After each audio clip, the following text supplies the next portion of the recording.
كوميشن انفستمنت مس غزياو محدار تግራይ بمتحبار اب موداتا ورح طري ካብ ዕለት 25 ጀሚሩ ኣብ 2018 ዝካየድ ማእኸል ምርኢት ኢንቨስትመንት ትግራይ 2018 ወይ ድማ ትግራይ ኢንቨስትመንት ኤክስፖ 2026 ዝብል ንኽጋየድ ምድላው ወዲኡሎ እዚ ኤክስፖዚ ወይ እዚ ማእኸል ምርኢት መሪሕ ቃሉ ኣብ ትግራይ ኢንቨስት ይግበሩ መዋዕለ ንዋዮም የፍስሱ ንባዕሎምን ንህዝቦምን يرابحو ويتقومو زبل خوينو علاما نايزي اكسبوزي وي ناي ماخل مريت تግራይ بعلت بزح صقا بزح ناي انفستمنت عودي زلوا غناس كاب حزي زي تتقمنالو زوم صقاتات زيهم بمفلاط ناي تግራይ انفستمنت كناقاح كمعبل كعبي نمغبار يلون توم قدم يلوم انفست غبرو ناي انفستمنت بروجكتات زغطموهم صقامات محلخاتات انتا يوم يلكا نمزتاي كم تخلاتنا نفلطو تግራይ بتي جونوسايداو خينات بوزح عنوت غطيمو ايو بوزح محلخاتات غطيمو ايو بوزح سب مويتنا اي تفاناقيل ايو نبراتنا عاني ايو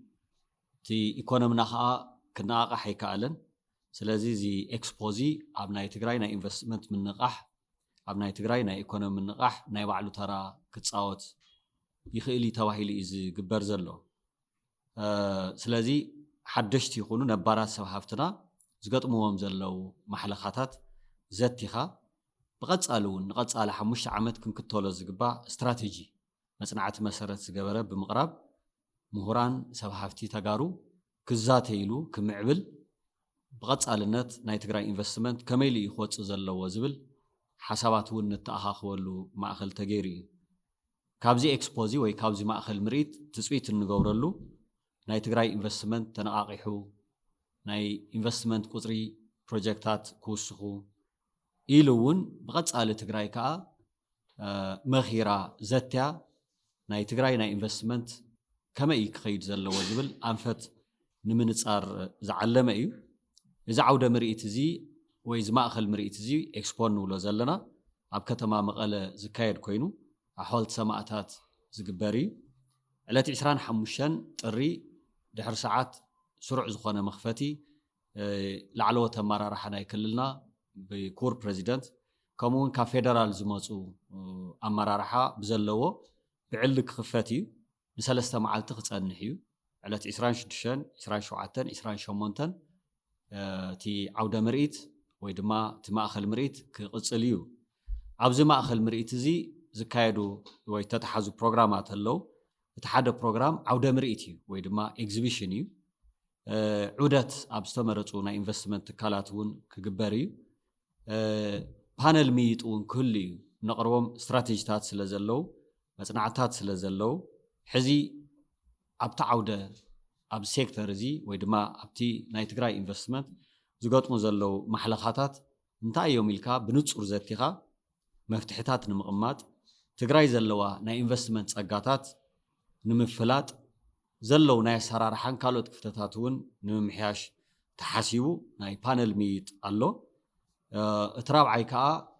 ናይ ኔትወርኪንግ ወይ ድማ ናይ ምትእስሳር ዓለም ኩሉ ነገር ብምትእስሳር እዩ ዝውድኦ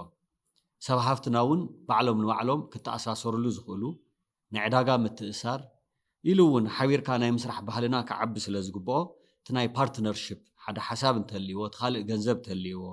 ወይ ድማ ተጻሚዶም ክሰርሕዎ ዝኽእሉ ናይ ፕሮጀክት ኢንቨስትመንት እንተልዩ ናይ ቢዝነስ ምስ ቢዝነስ ምትእስሳር ወይ ርክብ ንክህሉ ኢሉ እውን ናይ ፋይናንስ ትካላት ንዕድም ስለ ዘለና ናይ ቢዝነስ ኣካላት ወይ ድማ ሰብ ሃፍቲ ምስ ናይ ፋይናንስ ትካላት ክራኸብሉ ዝኽእሉ መድረኽ ብተመሳሳሊ ሰብ ሃፍትና ወይ ናይ ቢዝነስ ትካላት ምስ መንግስታዊ ኣካላት ወይ ምስ መንግስታዊ ኣብያተ ዕዮ ክራኸብሉ ዝኽእሉ ብተመሳሳሊ መንግስቲ ምስ መንግስቲ እውን ክራኸብሉ ዝኽእል ፕሮግራም ሒዝና ኣለና ስለዚ ኣርባዕተ ቁም ነገራት ሒዙ ወይ ኣርባዕተ ፕሮግራማት ሒዙ እዩ እዚ ማእኸል ምርኢት ወይ ድማ ኤክስፖ ዝግበር ዘሎ እቲ ኤግዚቢሽን ኣሎ ዑደት ኣሎ ፓነል ምይጥ ኣሎ እቲ ኔትወርኪንግ ወይ ድማ ምትእሳር ንብሎ ናይ B2B እውን ኣሎ እዚ ክንገብር ከለና በዋናነት ናይ ዝዓውድ እዚ በዓል ዋና ኮይኑ ዘሎ ግዝያዊ ምሕዳር ትግራይ እዩ ብኩር ፕሬዚደንት ዝምራሕ ብቐጻልነት ንዚ ፕሮግራም እዚ ይግምግምዎ ኣለዉ ይመርሕዎ ኣለዉ ስለዚ በዓል ዋና ናይዚ ፕሮግራም እዚ ግዝያዊ ምሕዳር ትግራይ ምስ ኮሚሽን ኢንቨስትመንት ትግራይ ኮይኑ እዚ ፕሮግራም ክንገብር ከለና በዋናነት ዘተሓብር ላዛ ኢቨንትስ እዩ ናይዚ ፕሮግራም እዚ ኣማኻሪ ከዓ ግሎካል ኮንሳልቲንግ ግሩፕ ዝበሃል ትካል ሒዝና ኢና እንሰርሖ ዘለና ብተመሳሳሊ ሰብ ሃፍቲ ኣለዉ ብፍላይ ድማ ክልቲኦም ኣብያተ ምኽሪ ቤት ምኽሪ ንግዲ ዘፈር ማሕበርን ቤት ምኽሪ ዘፈር ማሕበርን ኣካል ናይዚ ፕሮግራም እዮም ብተመሳሳሊ ዝተፈላለዩ ኣብያተ ዕዮ ናይ ክልልና እውን ኣካል ናይዚ ፕሮግራም እዮም ማለት እዩ ኣብዚ ፕሮግራም እዚ ክሳተፉ ትፅቢት ዝግበረሎም ሓደ ካብ ክልል ካብ ኩር ፕሬዚደንት ጀሚሩ ኩሎም ናይ ካቢኔ ኣባላት ናይ ክልልና ክሳተፉ እዮም ናይ ዞባ ማሕደርቲ ናይ ከተማታት ከንቲባታት ኣብዚ ክሳተፉ እዮም ካብ ፌደራል እውን ዝተፈላለዩ ሚኒስተር መስሪያ ቤታት መዳርግቲ ኣካላት ኤጀንሲታት ወይ ኮሚሽናት እውን ይዕደሙ ኣለዉ ናይ ፋይናንስ ትካላት ካብ ብሄራዊ ባንክ ጀሚሩ ንግዲ ባንክ ልምዓት ባንክ ካልኦት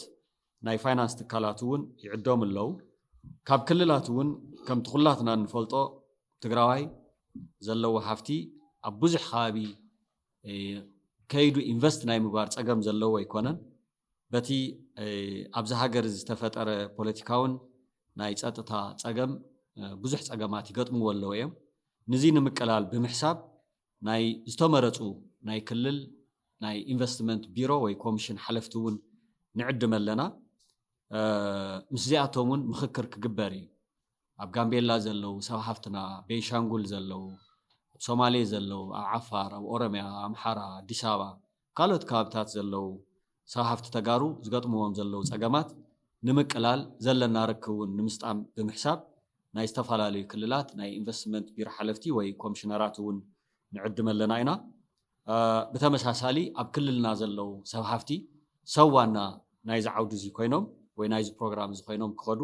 ክሳተፉ ይግበር ኣሎ ካብ ትግራይ ወፃኢ ኢንቨስት ዝገበሩ ተጋሩ እውን ከምቲ ዓንቶ ዘርዘርናዮ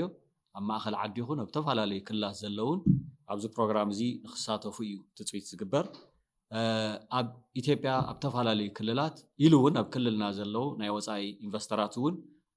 ዕድመ ነካይድ ኣለና ምሁራን ወይ ድማ ዩኒቨርሲታት ኣብ ክልልና ዘለው ካብ ዩኒቨርሲቲ ወፃኢ ዘለው ምሁራን እውን ኣብዚ ዓውዲ እዚ ንክነሳትፎም ፕሮግራም ሒዝና ኢና ንንቀሳቀስ ዘለና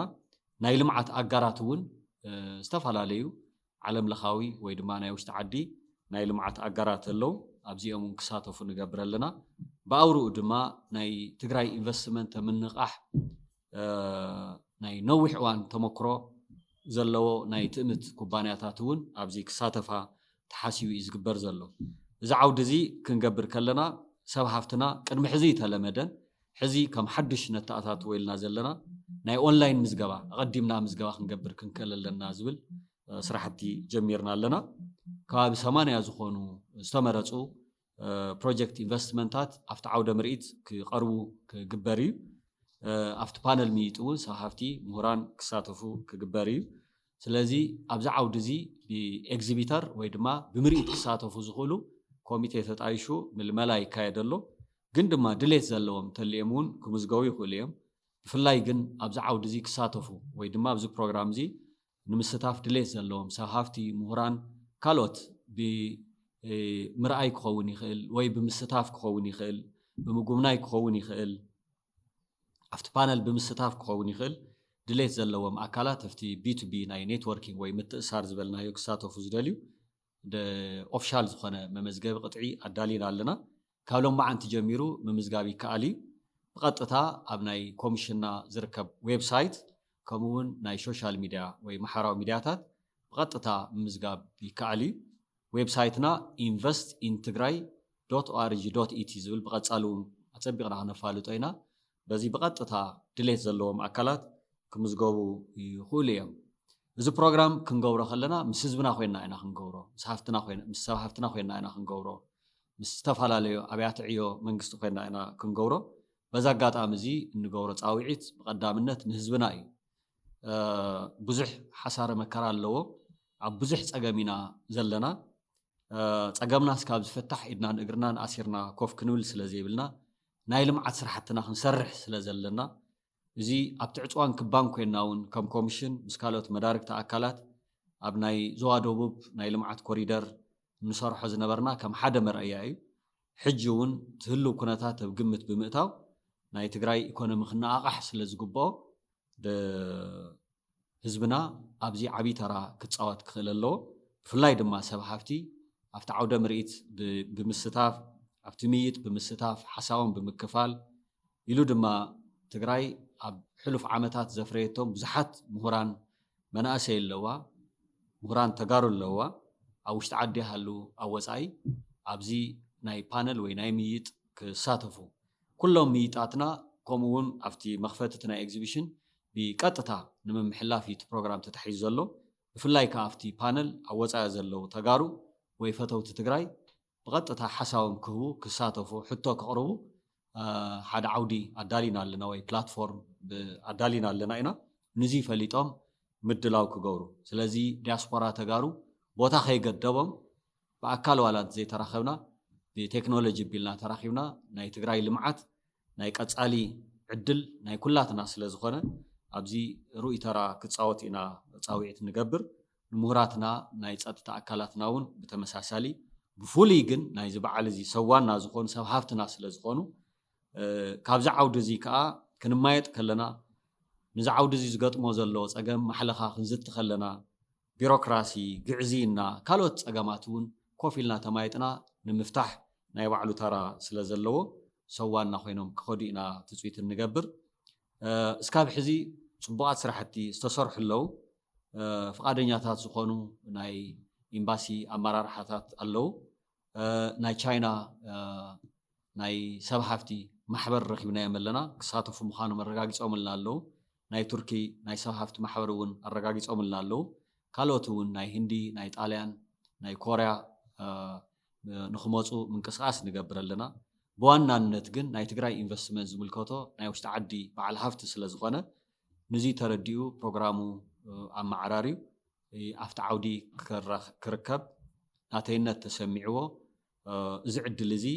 ንኩላትና ዝጠቅም ንመንግስትን ነቲ ውልቀ ሴክተር ዝጠቅም ስለ ዝኾነ ኣብዚ ክሳተፍ ናይ ምግባር ስራሕቲ ይስርሑ ኣለዉ እዮም ኣብቲ ኤግዚቢሽን ክሳተፉ ዝኽእሉ ወይ ምርኢት ከርእዩ ዝኽእሉ ሰብ ሃፍቲ እውን ናይ ምልማል ስራሕትታት ይግበረለ እዩ ንክልላት ንሚኒስተር ኦፊሳት ዝተፈላለዩ ኣካላት እቲ ዕድመ ክበፅሕ ይግበረለ እዩ እቲ ጅማሮ ፅቡቕ ተስፋ ዘለዎ እዩ ኣብ መወዳእቱ ከዓ ኣብ ሽጡኡ ንምብፃሕ ናይ ኩላትና ተራ ዓብይ ክኸውን ትፅቢት ይግበር ብፍላይ ድማ ኣብ ሚድያ ዘለኹም ተጋሩ ናይ ትግራይ ልምዓት ናይ ኩሉ እዩ ነቲ ሓደ ወይ ነቲ ሓደ ዝግደፍ ወይ ዘግልል ኣይኮነን ትግራይ ናይ ምህናፅ ትግራይ ህላዋኣ ናይ ምቕፃል ናይ ኩላትና እዩ ስለ ዝኾነ ፅቡቕ ምስሊ ፈጢሩ እዚ ፕሮግራም እዚ ኣብ ናይ ትግራይ ዳግሚ ሕወይትን ዳግሚ ህንፀትን ናይ ባዕሉ ተራ ክፃወት እዚ ማእኸል ምርኢት ናይ ባዕልኹም ተራ ክትፃወቱ ኣዎንታዊ ተራ ክትፃወቱ ከም ትካል ቅርብ ኢልና ዘይሓገዝናኩም መብርሂ ዘይሃብናኩም ክኸውን ይኽእል እዩ እዚ ፕሮግራም እዚ ግን ናይ ኩሉ ምዃኑ ተረዲእና ኩላትና ከምቲ ኣብ መኸተ ውሕዳት ግን ድማ ብዙሓት ዝኾንና እዚ ፕሮግራም እዚ ተጠቒምና እውን ትግራይ ብኩለ መዳይ ክነነቃንቆ ክነንቀሳቅሶ ሓደራ ብል ፃውዒተይ እውን ኣቕርብ ካብ ሰብ ሃፍቲ ትፅቢት እንገብሮ ብፍላይ ተመልሚሎም ዘለዉ ዓውደ ምርኢት ከርእዩ ተባሂሎም ተመልሚሎም ዘለዉ ሰብ ሃፍቲ ስታንዳርዱ ዝሓለወ ፅቡቕ ዝኾነ ብቐፃሊ ትግራይ ትገብሮም ማእኸል ምርኢት ወይ ኤክስፖ ከምኡ እውን ዋላ ኤግዚቢሽናት እውን ደረጅኡ ዝሓለወ ክኸውን ሓሲብና ንገብሮ ስለ ዘለና ኣብኡ ከቕርብዎ ዝኽእሉ ማቴርያል ኣቐዲሞም ተዳልዮም ክመፁ ኮሚሽን ብዘዳለዎ ምስ ላዛ ኢቨንትስ ብምዃን ዘዳለዎ ስታንዳርድ ተኸቲሎም ክመፁ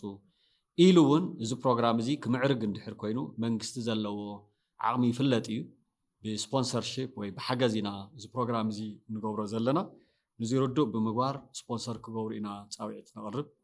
ኮሚሽን ኢንቨስትመንት ትግራይ ምስ ካልኦት መዳርክቲ ኣካላት ብምዃን እዚ ማእኸል ምርኢት ወይ ኤክስፖ ዕውት ንምግባር ካብ ጥሪ 25 እስካብ ጥሪ 28 እኹል ተሳትፎ ክገብሩ በዚ ኣጋጣሚ እዚ ፃዊዕትና ክነቕርብ ንፈቱ